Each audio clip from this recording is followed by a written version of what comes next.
intentionally, I want to ask you a question.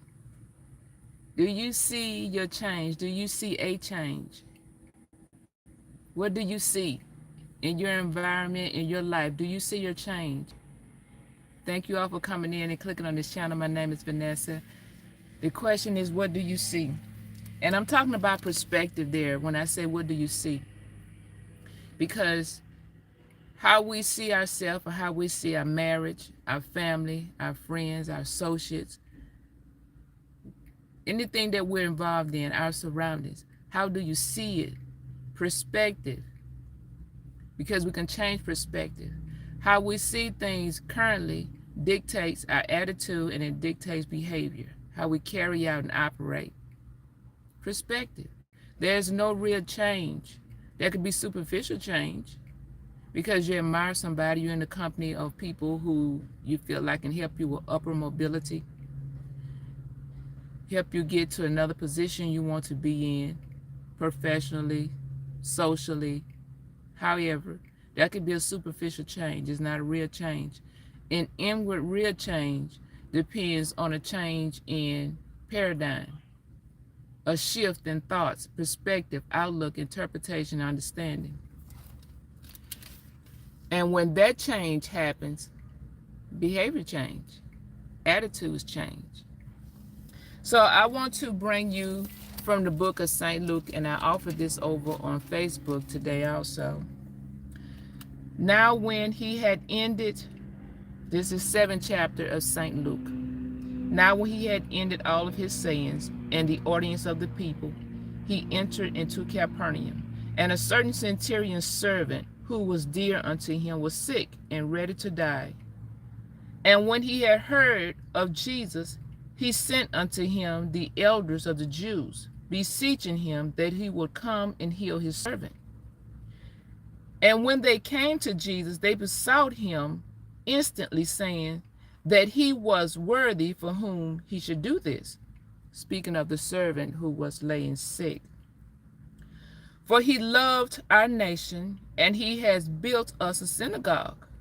Then Jesus went with them, and when he was now not far from the house, the centurion sent friends to him, saying unto him, Lord, trouble not thyself, for I am not worthy that you should enter under my roof.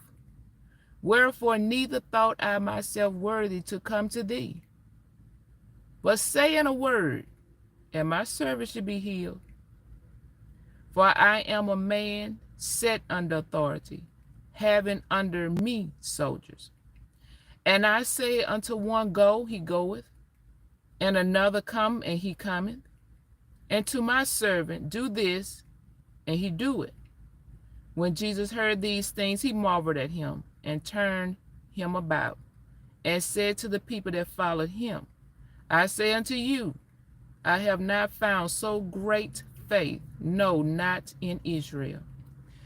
So as Jesus was speaking, or the story goes of this centurion and his servant, the centurion found his servant to be of value, to be a talented man and a great contributor in the community. And he also found that Jesus had something to offer. He had something of value, and he was well sought after. So he asked him, first he admitted, my servant is not worthy, and neither am I myself worthy that you would even come into our dwelling place. All you need to do is just say it. I trust you. Just say what you have to say, because I've heard of you when your name precedes you. And Jesus responded, we see there in verse 9. He said, even in my own community, amongst my own people, my associations, I haven't found this type of faith. But one from without, saying, I hear you have something. I want to see if I can take advantage of that. Are you willing? Would you help us?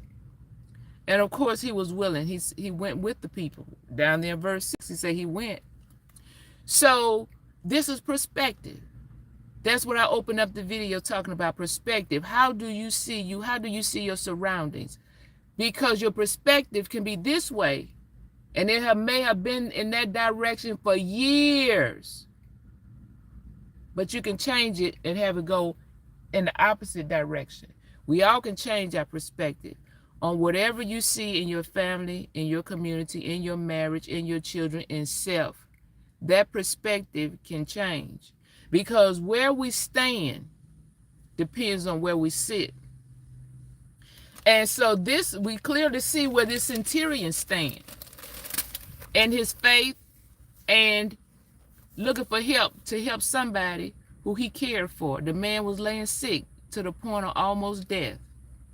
And yet he had this type of confidence in this man called Yeshua or Jesus.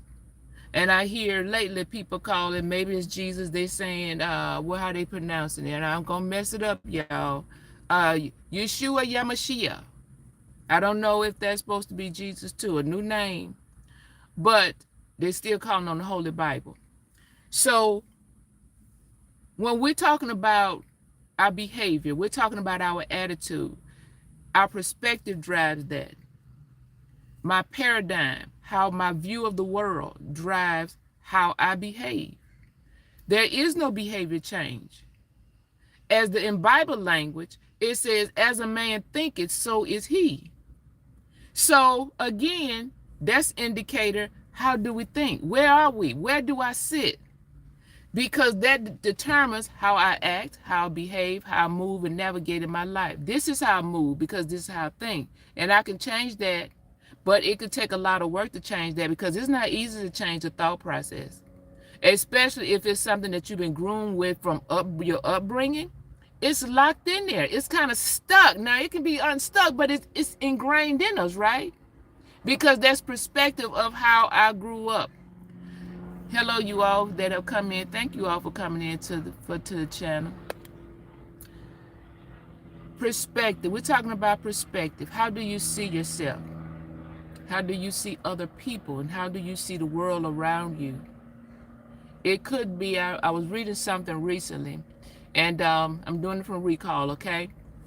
Said a man on a Sunday got on a subway train and everything was pretty quiet on the subway train. Some people was just seemed to be lost in thought.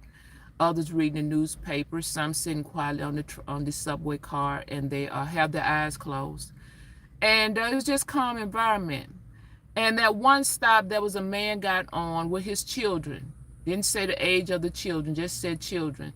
And immediately the children got on, they're yelling, they're talking loud, and they're throwing things at each other. They're going up to people, maybe picking up some of their articles that's laying on the seat beside them and tossing things around. So immediately environment shift, chaos just broke out.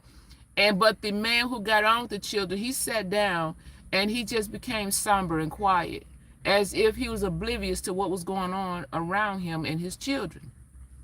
Now, other people on the subway cart is disturbed by the immediate environment shift. They're paying attention to these children, although their father is not paying attention to them or stopping their behavior.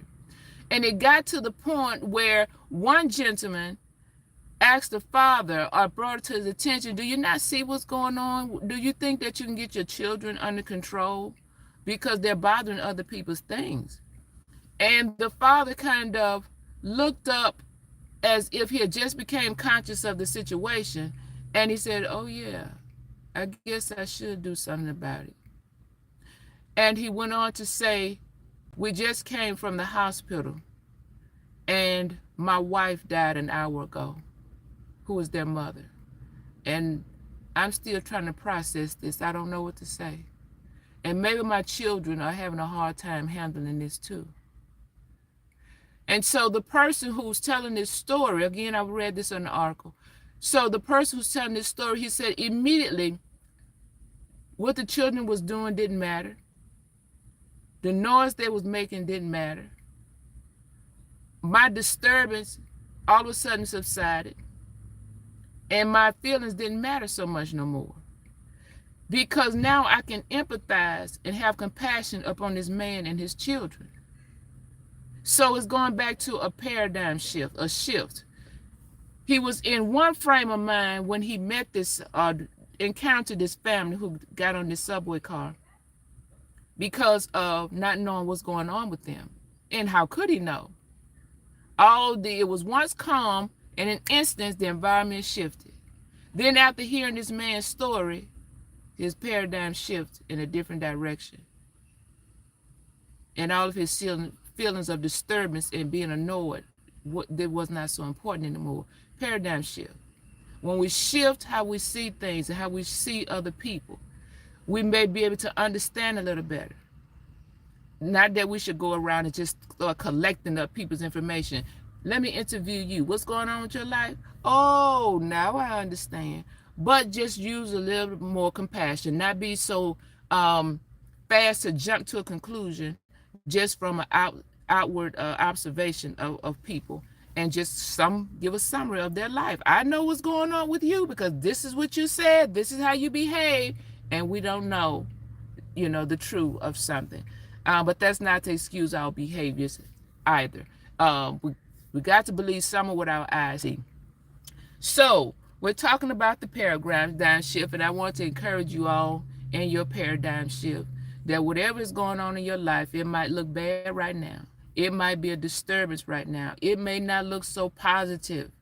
We are in a place right now where most of America, not all, or clearly not all, everybody have different situations, but a lot of people here in the United States where I live with may be having challenging financial situations.